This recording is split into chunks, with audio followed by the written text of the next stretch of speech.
In the morning of 31st January 2019, Thursday, at 6:45 a.m., I entered the Ayawaso West Wagon constituency to discharge my duty as an election monitor. My first point of call was the University of Ghana campus, where I met 3 of my colleague members of parliament, the Honorable Alfred Oko Vanderpoy, the Honorable Francis Dakura, and the Honorable Linda Obiniwa Oklu. I met my 3 colleagues in front of Legon Hall on Legon campus. This was few minutes before 7 in the morning.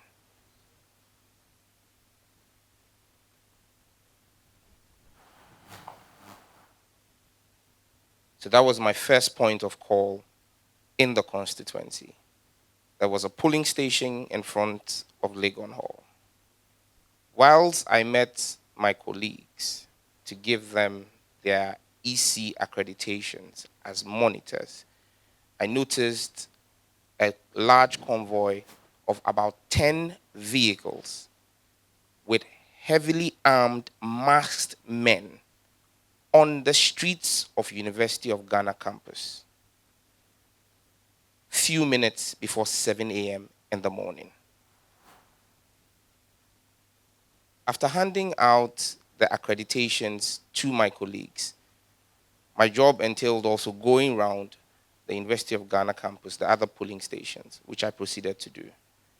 I then met with the regional secretary of the NDC, Honorable Theophilus Tetechai, at Equiafo Hall Annex A, where there was another polling station. Whilst engaging with him there, we were joined by the Deputy National Women's Organizer of the NDC, Mamiefwa Sechiedu. We interacted for a bit there, and I indicated to them that I needed to proceed into East Legon, because for the purposes of our monitoring, the constituency had been zoned into 7 zones, even though there are 6 electoral areas in the constituency. I needed to move into the next zone, which was East Legon. We exited the University of Ghana campus through the Oponglo gate, and as soon as we crossed into the Oponglo township, I noticed 2 polling stations right at the edge there. I stopped. At this time, I was accompanied in a second vehicle that belonged to the Deputy National Women's Organizer. All this while, I had been alone in my vehicle, driving myself. We stopped at the 2 polling stations at Oponglo and interacted with the 2 presiding officers and the party agents there. Our next point of call was the La Bawaleshi polling station. Upon arrival at the La Bawaleshi polling station, and for emphasis, I repeat, I was driving myself alone in a white Toyota Camry, which you would see in many of the footage that you have. Some of the footage you've shown and some of the footage I will show to you that was parked in the premises of the polling station. I was driving myself. The second vehicle happened to be a Land Rover that had the Deputy National Women Organizer, Mamiefwa, as the occupant, with 1 other person and her driver driving behind me. Upon arrival at La Bawaleshi polling station, we again encountered this convoy of heavily armed, masked men exiting the polling station. About 3 of their vehicles were already on the main street. I was driving lead. In trying to navigate into the premise of the La Bawaleshi school, where the polling station was, it's a fenced-off enclosure. The size of the vehicle and my vehicle could not be accommodated by the opening in the fence wall, in the fencing that had been done. So I basically had to pull out to wait for the rest of the convoy to exit. I then noticed that after the first car had gone past me, there were still about 5 cars left with the Hunter vehicle, the special purpose vehicle that the police used that had the SWAT logo on it, still within the premises of the polling station. But then I noticed that the cars had stopped moving. And I saw the men in the pickup still in the building disembark from the back, the bucket of the pickup, and run behind my vehicle. That aroused my attention. I looked and I realized that close to about 20 to 30 of these men had surrounded Mami Ifua's vehicle. I alighted from my vehicle to inquire what was happening. At this point in time, it came to my knowledge that they said they were arresting Mami Ifua Sechiedu and seizing her phone because she had taken a picture of them. I tried to engage with these masked, built, and heavily armed men to no avail. At that point in time, I recognized DSP Samuel Kojo Azugu. I mean, this commission would testify that he has an imposing structure. In seeing him there, I approached him.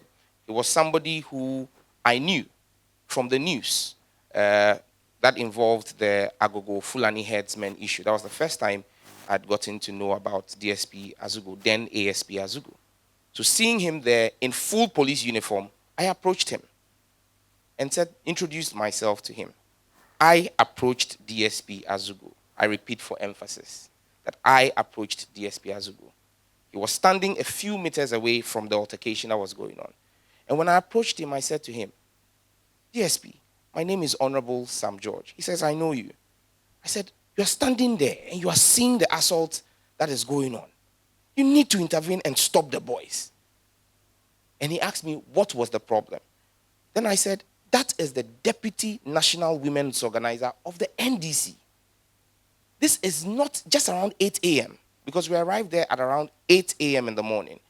It's too early in the morning for us to have any escalation and flaring of tempers.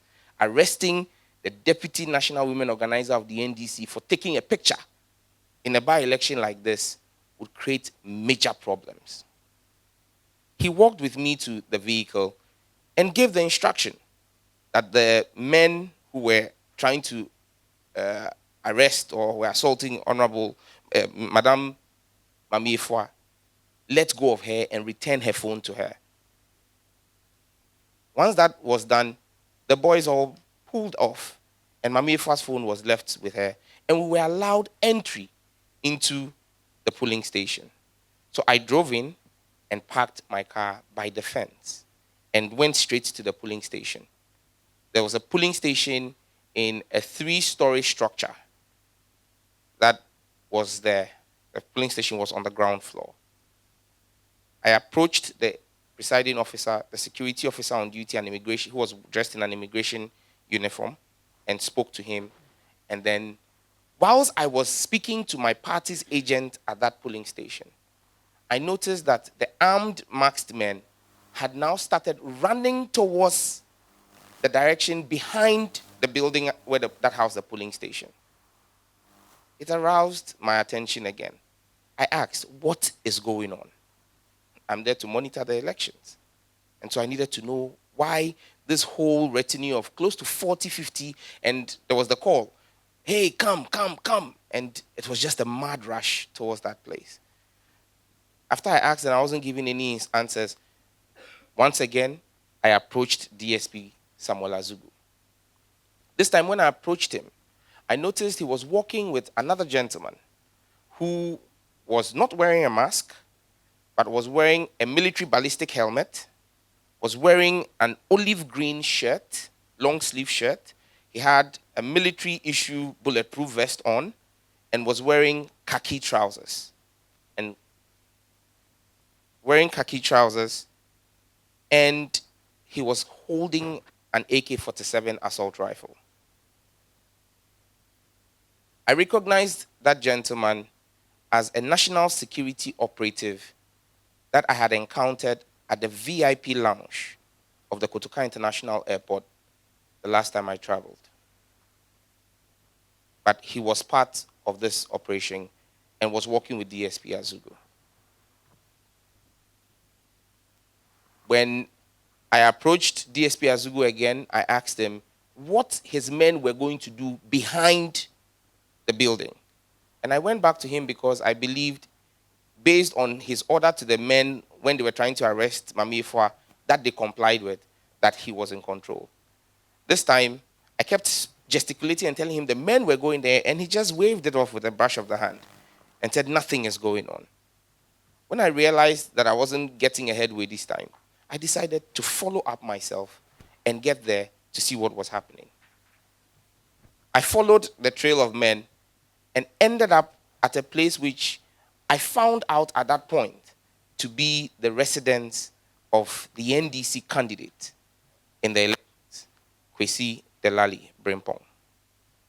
Before that, I didn't know that he even had a house in close proximity to the building, to the polling station. Upon getting there, I saw between 30 and 40 of these heavily armed masked men, all in NSC emblazoned black t-shirts and khaki trousers. I didn't take notice of men wearing the uniform of the Ghana Police Service at that scene. And then I also saw a crowd of about 30 to 40 men and women. Some of the women were carrying children.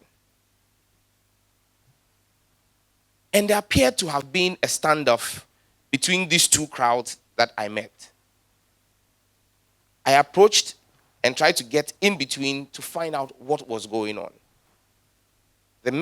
Some of the men in the crowd noticed me and recognized me and said, "Honorable, they've come and they are trying to intimidate us and they've seized our key." I asked, "What key?" Said, "One of the men, this national security, in fact, they said, one of these invisible forces has seized our keys." When I turned around, I noticed the gentleman from the national security that I described earlier, who works at the Kotoka Lounge of the VIP, whom I know or I had encountered previously and know to be called Double. That is the name I know him by, Double. At that location, many of the men who were in the NSD emblazoned t-shirts were carrying sidearms, pistols, and many of them were either or unmasked, and they were wearing the NSC emblazoned t-shirts. Double, like I've indicated already, was dressed differently and carrying an AK-47 assault rifle. I approached him this time because DSP Azugu, again, for the records, was not at that scene. I approached Double and engaged Double in a conversation and said to him, "Tell your guys to go back. You have no business in the residence of the NDC candidate today. What are you doing here?" And he said to me, his men will not pull back if the crowd didn't go into the house. I told him, "Double, your request is unreasonable. This is the residence of the NDC candidate in the election. Let your people go back." Whilst all of this conversation was going on between myself and Double, there were various bits and pieces of scuffles going on between the crowd and the marksmen. Then I said to him, "They say you have a key. Give me the key."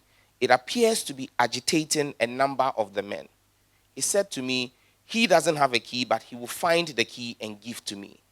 But I should ask the crowd to maintain a line, and he and his men would make a retreat to their vehicles. I agreed to that. Whilst that conversation was going on, then a scuffle involving quite a number of the masked men and the crowd broke out this time, where blows were being thrown in the open. The next thing I heard, whilst trying to find my bearing, were warning shots, or were shots fired in the air. That is what I recall. Shots were immediately fired in the air. At that moment, there was a red pickup that was parked along the wall of Mr. Brimpong's house. And just next to that red pickup was a space, an opening in the wall.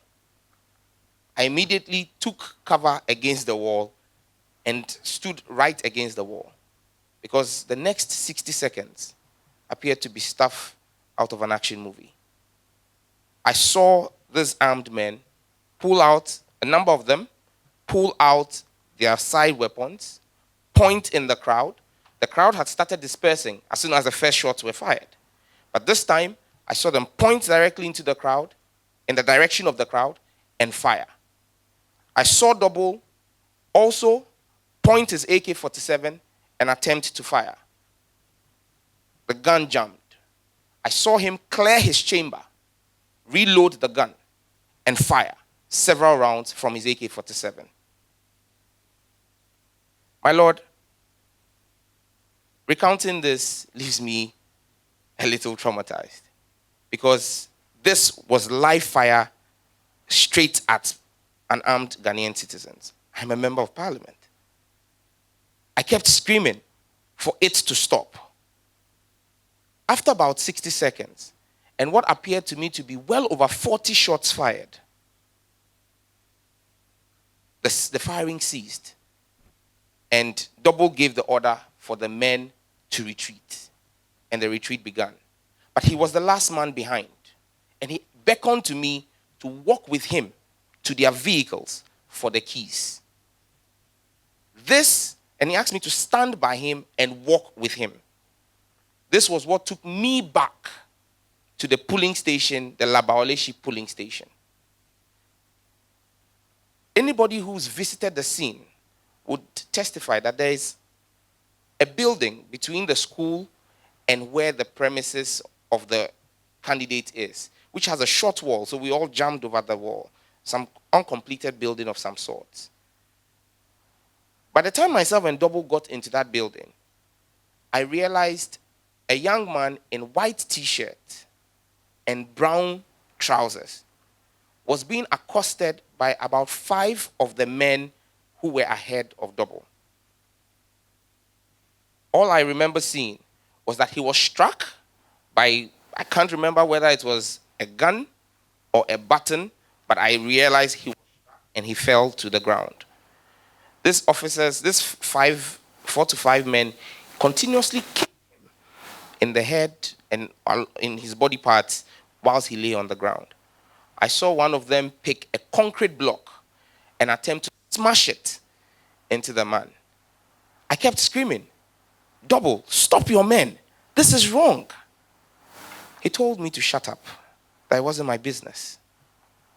And I said to him, "I'm a member of parliament. This is wrong." And he asked me if I knew what a stray bullet was. At that point in time, I shut up. I saw this individual in the white t-shirt and brown trousers lying motionless, bleeding from his mouth and his nose. As I made my way out, I saw the Deputy National Women Organizer running into the scene and crying, "Wome kuno, to wait, they've killed him, they've killed him." At the time I left with Double, the gentleman was motionless and bleeding from his mouth and his nose after I had seen him being kicked repeatedly on the floor. When we got to the vehicle, Double walked with me outside the premise of the building because his vehicle was outside the premise. I asked him for the key, and he said to me he had no key to give to me. He will find the key subsequently and I will get it. As we walked to his car, Mr. Roland Walker of Joy TV was attempting to grant me an interview. And I said to him to hold on. And he kept asking me what had gone on. I said, "Hold on. I need to sort this out and I'll be back to you." When I went and I was told that there was no key to give to me, this was now in the open glare. It was not in that confine of the small building. I then started repeating to the men, "This is so wrong. This is so wrong. You can't kill a man in his own house. This is so wrong. No matter how long it takes, justice will be served. This is so wrong." I was walking away, and I saw that on the video you showed. As I walked away, my name was called twice by men in one of the vehicles. Sam George, Sam George, you think you're so strong. You see what we'll do to you. At that point, I turned around and asked, what will you do to me? Are you a security officer or a party agent? My Lord, I will repeat again for emphasis the conversation or the dialogue, the entire dialogue between myself and the officers in the vehicle. My name was called out. Sam George, Sam George. You think you are so strong? We would deal with you. At this point, I turned around and addressed the officer in the vehicle and asked him, what will you do? Are you a police officer or a party officer? These were my questions to them. I said nothing more than that. The last thing I remember being said to me from the officer in the vehicle was, this is the beginning of 2020. Wallahi. Then I noticed a gentleman standing to my left was hit by one of the security operatives standing there. I was trying to understand what was going on when another officer dressed in black, who I have gone ahead to identify as Mohammed Sule, the son of the late Nantonna, and an operative of the national security apparatus who was on operation that day, assaulted me. He hit me the first time. And I approached him back and asked him, why are you hitting me? What is my offense? And he hit me a second time. There were uniformed police officers on the scene.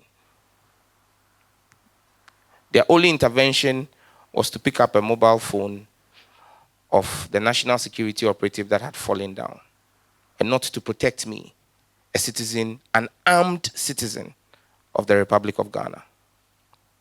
What was going on, from the corner of my eye, I noticed second national security operative, this time dressed in black, the black top and the khaki trouser, and wearing a bulletproof vest. He was also masked. Jump and hits me from the side in the neck. So when I hear testimony that suggests that I was assaulted by one man, my lords, the evidence and video, your video you showed, contradicts that position. At least 2 officers from the national security assaulted me. At this point in time, I had to make a split-second decision. Kneel down there and say my last prayers, or take flight. I chose the latter. I took flight. I ran for my dear life as fast as my legs could carry my bulky frame. In running, I heard gunshots again. In all honesty and sincerity, my conclusion was, in all honesty, my conclusion was that those shots that were being fired at me. So I was running in a straight line when I heard the shots.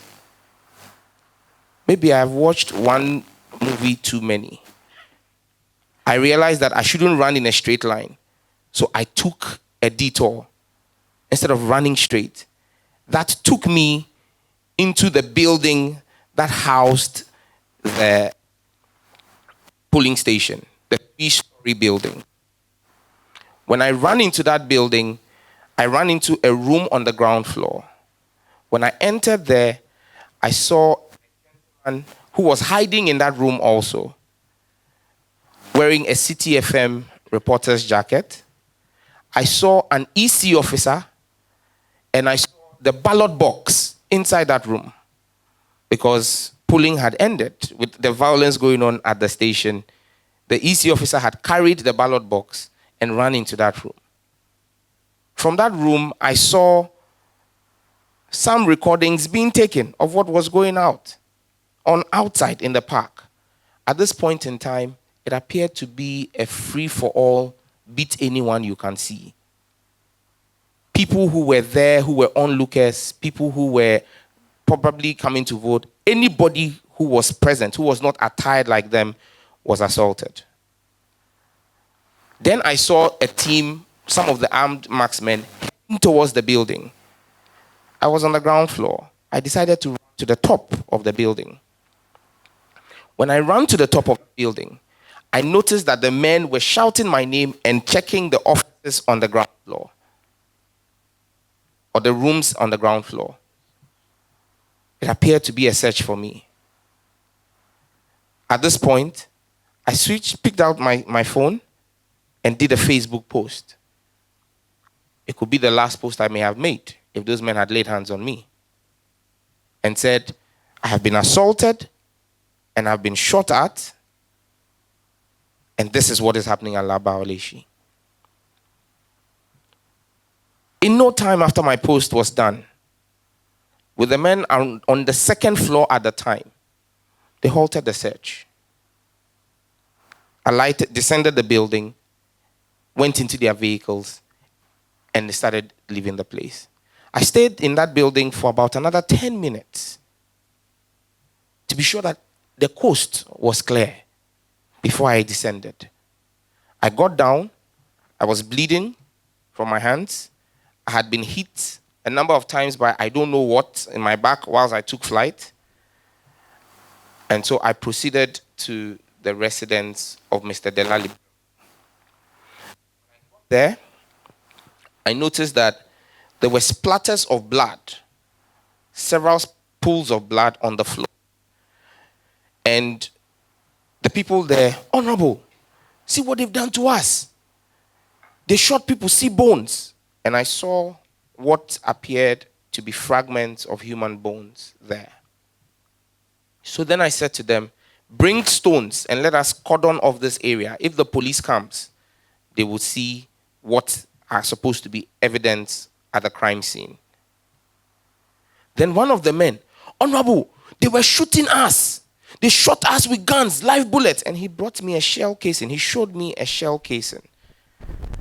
I had been there and witnessed the shooting. So when he brought the shell casing to me, I asked the gentleman around to go around and pick as many shell casings as they could. And my Lord, whilst I waited, they brought me those shell casings, which I have with me in the same rubber bag that in which it was brought to me.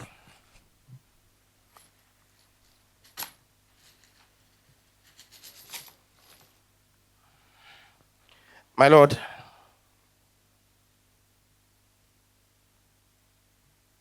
I'm going to arrange them.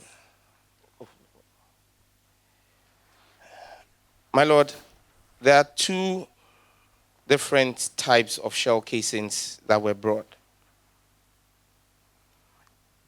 And this is what the gentleman picked and brought to me before I left. In fact, this in itself is a round.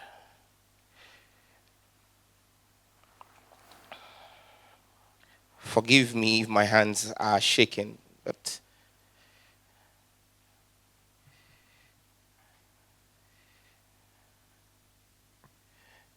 my Lord, here, this appear to be, from the markings on them, 9mm shell casings. There are 1, 2, 3, 4, 5, 6, 7, 8, 9, 10, 11, 12, 13, 14, 15, 16, 17, 18 of those shell casings. This appeared to be shell casings from an AK-47.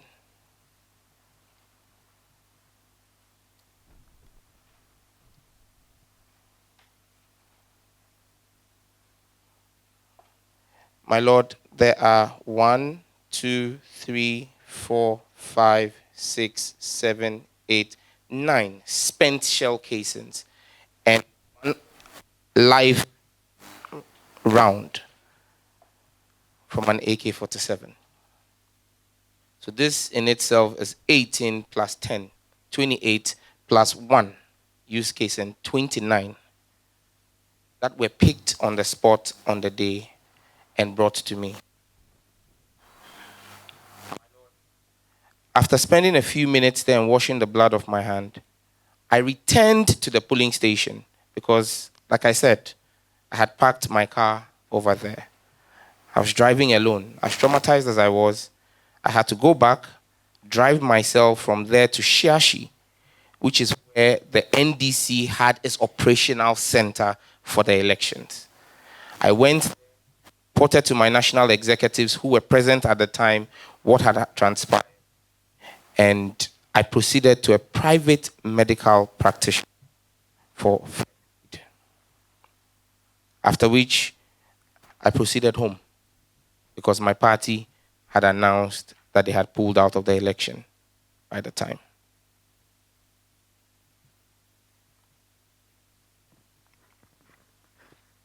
And if I may add, my lord, whilst leaving the candidate's house to go and pick my vehicle, this was around 9 in the morning. That was when I encountered Mr. Brimpong, coming to his house. I was leaving. He appeared to be very agitated. I was traumatized. So even if it was somebody I knew, I just said hello to him and quietly walked past to my vehicle. That was the only time I engaged Mr. Brimpong on the day.